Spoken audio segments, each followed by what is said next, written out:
LinkedIn presents.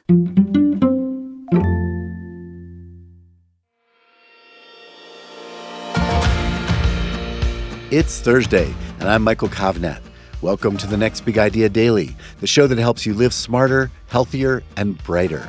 Now, imagine if there were a medicine that could lower stress, reduce pain, improve sleep, and even boost your immune system, all without a prescription. And what if that medicine was just outside your door for free? Well, Kathy Willis thinks it is. She's a professor of biodiversity at the University of Oxford and a renowned science communicator. And she's written a new book called Good Nature: Why Seeing, Smelling, Hearing, and Touching Plants is Good for Our Health. From the remarkable power of flowers to the surprising health effects of touching wood and smelling lavender, Kathy blends cutting-edge research with practical advice to help us tap into the healing power of the natural world. She'll join us right after this quick break.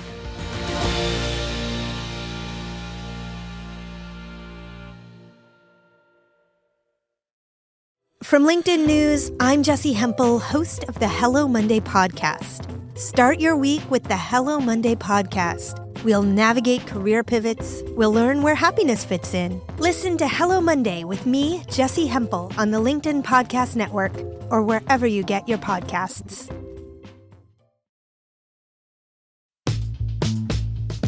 Looking at green plants either on your desk, on the screensaver on your computer, or out of the window for as little as a minute or so automatically triggers changes in our body which makes us physiologically and psychologically less stressed. These automatic changes include a lowering of the heartbeat, increased activity to areas in the brain associated with calming, and psychological measures indicating a reduction in anxiety. There are a number of clinical studies that are now showing this, but one of my favourites is where participants were made to sit at a desk either seeing on their computer screensaver a view of a forest with lots of green vegetation or an urban scene, like the Manhattan skyline, for example. Whilst doing so, various clinical measures were taken to assess their physical and mental state. Within 90 seconds, significant differences emerged, showing that when looking at green, they were much calmer, both physically and mentally, than when they looked at the urban view. And this doesn't just happen when you're already feeling fairly calm in the first place, for example, quietly sitting at your desk. Other studies are also showing that if you have a stressful incident, you recover much faster, that is, your stress levels reduce quicker if you look at green plants or onto a green horizon. The next time you feel stressed at home or work, look at some plants or out of the window onto green views. This will make you physically and mentally calmer. Hearing certain sounds of nature can not only make you calmer, but also provide pain relief. Quite often, when you go into hotel lobbies or health spas, you hear sounds of nature being played over the speakers. I was therefore curious to find out what impact, if any, hearing these sounds of nature had on our bodies. What I found should make all of us take off our headphones when walking in a park or an area with tuneful birdsong. Because when we hear the songs of bird species such as robins, warblers and song thrushes, the rustling of wind through the leaves of trees, or gentle trickling of streams, the same sorts of reactions in our bodies are triggered when seeing green vegetation and discussed in Insight Number 1. That is, all sorts of automatic changes occur in our nervous system such that we become less stressed, both physically and mentally. Another thing I found really interesting is that not all sounds of nature are calming. Understandably, the growl of a lion would not make anyone calm, but it's also been shown that the loud screeching of crows and other large birds, where their sound is a short punctuated single loud noise rather than a tuneful melodic sound, can increase stress, not decrease it. And this is the same the world over, from studies in the US and Europe to Japan. No one finds the sound of screeching birds calming. However, Possibly the most intriguing thing I found was that hearing certain sounds, as well as reducing stress, can also reduce our levels of pain. A really interesting experiment showing this was carried out on participants in a hospital who were having surgery while still awake, so having an epidural. In this experiment, they compared 3 groups. The first wore headphones blocking all sounds out. The second had noises of nature played, including birdsong, rustling of leaves and water, and the third group just listened to the normal background noises in the hospital. Pain of the patients during and after the operation was measured using a well-known pain score index, and stress was measured by testing levels of an enzyme in their saliva called salivary amylase. This is known to be released by the body in greater quantities when we are stressed. What they found was that those who heard the sounds of nature had significantly lower levels of salivary amylase and also lower pain scores during and after the operation. So hearing nature both reduced stress and pain. When you smell plant scents, you don't just breathe them in and then out again. Instead, some of these scent-creating molecules pass across the lung membrane into our bloods. So in effect, part of nature is becoming incorporated into our bodies. The neat experiment showing this was carried out on people who took a walk in a pine forest. As anyone who has walked in a pine forest will know, they have a very distinctive piney smell. This is due to the scent molecules released by the pine trees called pinene.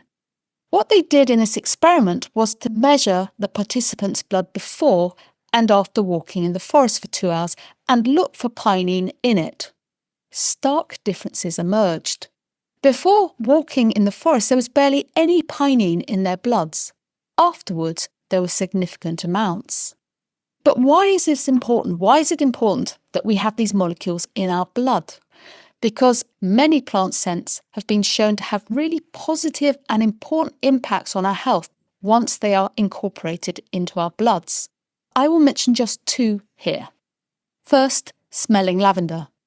It's not just an old wives' tale that it makes you less anxious and allows you to sleep better.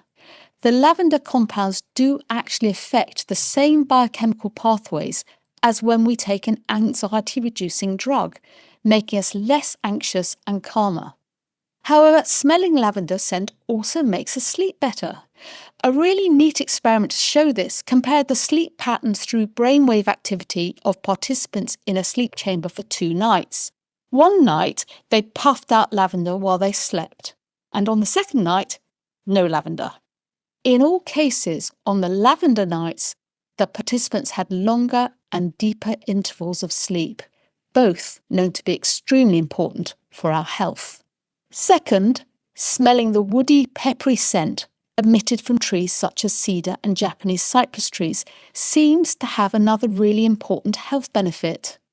Here, a number of experiments with participants both in clinical settings and also walking in forests containing these trees have shown that after inhaling these compounds, participants had a significantly elevated level of natural killer cells in their bloods. Not only this, but these elevated levels of natural killer cells also remained for a number of days after they'd walked in the forests. This is important and something we should all take note of because natural killer cells in our bloods are the cells that attack cancer and virus cells. We should therefore all want these elevated levels because they provide an incredibly important defense mechanism against some of the most horrible diseases that sadly many of us will face in our lifetime. Touching wood or plant leaves can reduce our blood pressure and make us less stressed. This is the finding of a number of studies that I discuss in the book, which have compared individuals' heart rate and other stress indicators when they stroke a wood surface compared to aluminium or glass. Heart rate is lower, blood pressure is reduced. So it would seem that touching wood and also leaves, plant leaves, makes us calmer, perhaps similar to stroking a dog. I find this particularly interesting because once it's pointed out to you, watch how many people stroke the surface of a wooden table or a kitchen surface when they enter a room, or touch a plant leaf. This is a very common activity and something that we seem to do subconsciously, and now we know it actually has a health benefit and triggers calming. When you go for a walk or run, do so in the local park rather than on the sidewalk, and do this for at least 20 minutes. I say this because I found many studies showing that when you walk or run, you gain more health benefits if you do this in the park or on a sidewalk with trees. My favourite study showing this is one where male participants who walk for 15 minutes at the same pace and keeping everything else as constant as possible, for example, similar weather conditions, and the participants hadn't had coffee or alcohol in the previous 24 hours, showed significant differences in their physiological and psychological well-being after they walked. Those who walked in the park compared to the urban areas and the sidewalks were much calmer, had lower blood pressure, and were happier. But also, there seems to be a critical length of time for walking in green space to gain these health benefits. Another study, this time with participants from faculty and staff at the University of Michigan, who undertook a nature experience, sitting, walking, or a mixture of both in a park 3 times a week over an 8-week period, found that the greatest reduction in their stress levels occurred after 20 minutes. More than this, there was not a significant additional benefit. Less than this, and the benefits were not so great. Even more interesting, and highly relevant for those of us who don't necessarily like running, the maximum benefit appeared to be gained for those who sat and walked. I like the sound of this finding. So it would appear you only need to spend 20 minutes in nature a few times a week to gain many significant physical and mental health benefits. But also remember, many of nature's benefits can also be gained indoors with houseplants, flowers and smells. So don't wait to be prescribed nature. Start immersing your senses in nature on a daily basis for your health and well-being. It really will make a difference, and there is now scientific evidence to support this. Thank you, Kathy. Okay, everyone, get yourself a copy of Good Nature at your favorite bookstore. And on your way there, don't forget to stop and smell the flowers. And remember, if you want to have big ideas like this right in your pocket, head over to the App Store and download the Next Big Idea app. I'm Michael Kovnat. See you tomorrow.